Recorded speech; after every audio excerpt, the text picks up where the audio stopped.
Halo adik-adik, jumpa lagi bersama saya masih di sini di channel Kundi Jawaban. Pada video kali ini kita akan melanjutkan untuk membahas buku Bupena jilid 4A tema 3 yang berjudul Peduli Terhadap Makhluk Hidup.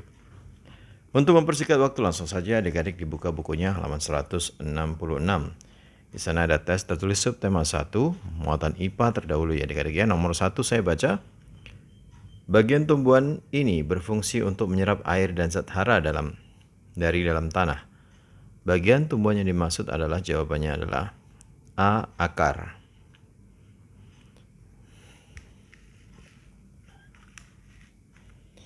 Nomor 2, berikut yang bukan fungsi batang adalah jawabnya C, yaitu menyerap air dan zat hara karena ini adalah fungsi dari akar. Nomor 3, masuknya gajah ke permukiman penduduk untuk mencari makan dikarenakan jawabnya adalah habitat gajah telah dirusak sehingga gajah sulit untuk mencari sumber makanan di habitatnya. Silakan adik-adik di stop dulu baru disalin ya jawabannya. Kemudian selanjutnya nomor 4. Lahan pertanian yang berubah menjadi permukiman penduduk dapat mengakibatkan apa? Jawabannya mungkin bervariasi, salah satunya adalah berkurangnya lahan pertanian, berkurangnya pasokan beras atau hasil dari panen beras. Nomor 5, gambar di samping merupakan satwa langka dari Indonesia. Menurutmu, apa yang menyebabkan terancamnya satwa tersebut? Jelaskan. Ini adalah gambar orang utan adik-adik. Jawabnya adalah satwa orang utan terancam langka disebabkan oleh telah rusaknya habitatnya. Orang utan dikarenakan adalah alih fungsi hutan. Kemudian IPS nomor 1. Dataran rendah merupakan daerah yang permukaan bumi yang tingginya adalah jawabnya B 0 sampai 200 meter di atas permukaan laut. Kemudian yang nomor 2, daerah yang berada di tepi laut dan berpasir dinamakan jawabnya C, pantai. Nomor 3, sumber daya alam yang dapat dimanfaatkan pada gambar tersebut adalah ini adalah gambar pantai ya adik-adik ya. Jawabnya adalah ikan laut, udang, cumi-cumi, rumput laut, dan garam. Nomor 4, lengkapilah tabel berikut. Dataran rendah dan dataran tinggi, apa ciri-cirinya, sumber daya alamnya, dan manfaat, serta mata pencarian yang ada di sekitarnya. Di dataran rendah ciri-cirinya adalah ketinggiannya 0 sampai 200 meter di atas permukaan laut. Sedangkan dataran tinggi ciri-cirinya adalah ketinggiannya 200 sampai 600 meter di atas permukaan laut. Sedangkan SDA yang ditemui di dataran rendah adalah padi, tebu, karet, kelapa sawit. Sedangkan di dataran tinggi adalah teh, kopi, kina.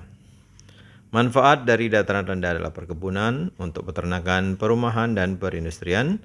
Sedangkan untuk dataran tinggi adalah perkebunan dan peternakan. Kemudian mata pencarian yang ada di dataran rendah adalah petani, peternak, pegawai perusahaan. Sedangkan yang di dataran tinggi adalah petani dan peternak. Kemudian nomor 5 di sini ada pertanyaan, mengapa tanaman padi banyak dibudidayakan di dataran rendah dan tempat terbuka?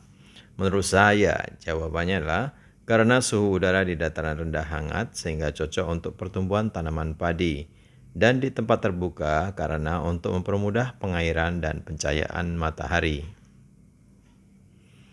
Oke, sekarang kita ke bahasa Indonesia. Nomor 1 gampang sekali.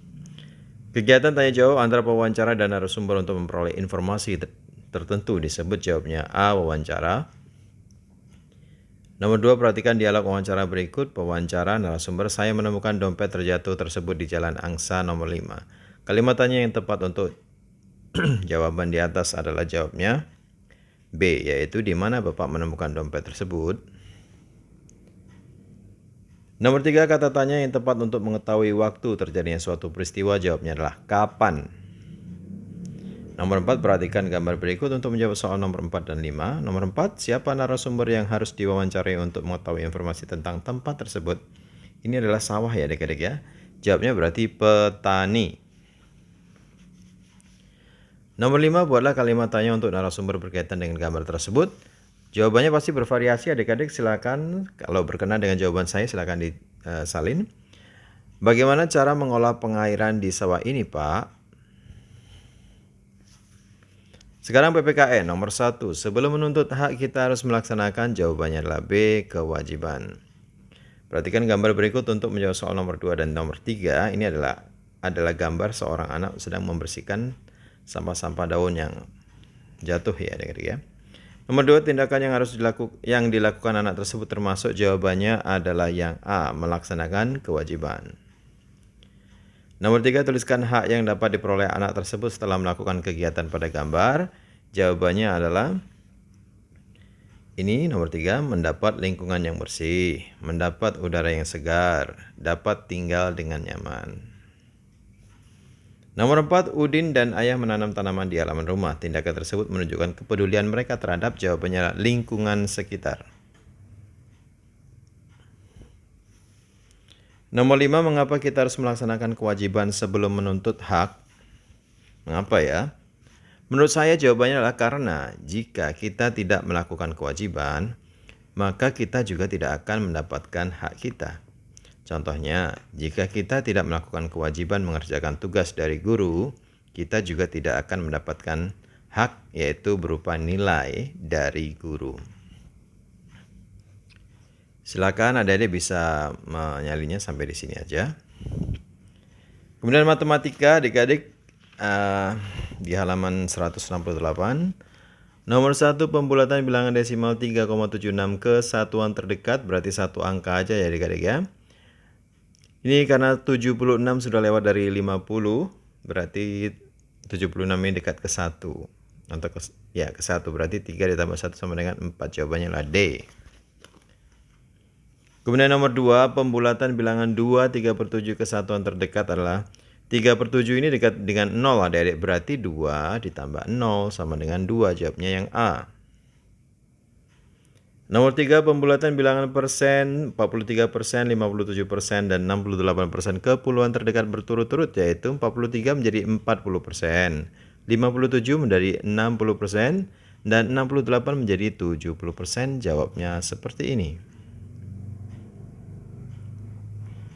Nomor 4 sudah saya tuliskan adik-adik, dan nomor 5 juga. Ini tambah-tambahan, ini kurang-kurangan. Nomor 4 6 1/5 ditambah 4, 6 1/5. 1/5 ini dekat ke 0, sehingga 6 ditambah 0 tetap 6, ditambah 4 sama dengan 10. 6 1/3 tambah 7/8. 1/3 menjadi 0, sehingga tetap 6. 7/8 berubah menjadi 1, sehingga 6 ditambah 1 sama dengan 7. 3 3/4 ditambah 6 1/3. 3/4 ini berubah menjadi 1, sehingga kalau ditambahkan dengan 3 sama dengan 4. 6 1/3. 1/3 menjadi 0, sehingga 6 tambah 0 sama dengan tetap 6. Setelah itu 4 ditambah 6 sama dengan 10. Yang D, 7 3/9 ditambah 5 5/7. 3/9 ini berubah menjadi 0. Dibulatkan menjadi 0, sehingga 7 ditambah 0 hasilnya tetap 7.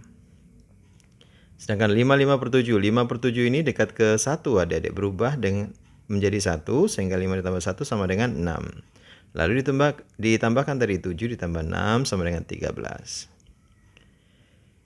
Sekarang kurang-kurangan yang nomor 5A. 7 dikurang 2 1/7. 7 tetap 7. 2 1/7. 1/7 ini dirubah atau dibulatkan atau dekat ke 0, sehingga 2 tambah 0 sama dengan 2. Sehingga tetap 2 di sini adik-adik. 7 dikurang 2 sama dengan 5. Yang B, 6 1/8 dikurang 8/9. 1/8 ini berubah menjadi 0, berarti 6 ditambah 0 sama dengan 6. 8/9 berubah menjadi 1 karena dekat ke 1, berarti dikurang 1. 6 dikurang 1 sama dengan 5. 4 1/2 dikurang 1 4/5. 1/2 berubah menjadi 1, sehingga 4 ditambah 1 sama dengan 5. 1 4/5. 4/5 berubah menjadi atau lebih dekat ke 1, sehingga 1 tambah 1 sama dengan 2. Setelah itu 5 dikurang 2 sama dengan 3. 13 8/9 ya adik-adik. Ini seharusnya di sini 9/8 adik-adik. Mungkin ini salah ya adik-adik ya, harusnya 8/9. Oke, 13 8/9. 8/9 ini dekat ke 1, sehingga 13 tambah 1 sama dengan 14. Kemudian dikurang 7 8/9. 8/9 dekat ke 1, sehingga 7 ditambah 1 sama dengan 8. Setelah itu dikurangkan tadi 14 dikurang 8 sama dengan 6. Sekarang SBDP nomor 1, karya seni rupa 2 dimensi yang dibuat dengan cara menempelkan bahan pada permukaan gambar disebut jawabnya C. Kolase. Nomor 2, bahan alam yang dapat digunakan untuk membuat kolase adalah jawabnya B. Daun. Sebelum membuat kolase kita terlebih dahulu perlu membuat titik-titik gambar, jawabnya sketsa. Nomor 4, tulislah sebuah contoh mengapresiasi pada karya seni kolase di samping. Jawabannya seperti yang terdapat pada buku adik-adik, karya kolase ini bagus dan indah. Menurut saya, kolase ini akan tampak lebih baik jika ditambahkan bunga-bunga kering. Oke adik-adik, sampai di sini dulu belajar kita. Semoga bermanfaat. Jangan lupa untuk diulang-ulang lagi pelajarannya. Dan jangan lupa untuk di like dan subscribe. Bagi yang sudah subscribe, terima kasih banyak atas dukungannya. Bagi yang belum, silahkan di subscribe. Kemudian jangan lupa di like dan komen dengan sopan dan di share kepada teman-temannya agar mereka juga bisa menjawab buku pulpen jilid 4A tema 3 yang berjudul Peduli Terhadap Makhluk Hidup. Terima kasih dan sampai jumpa.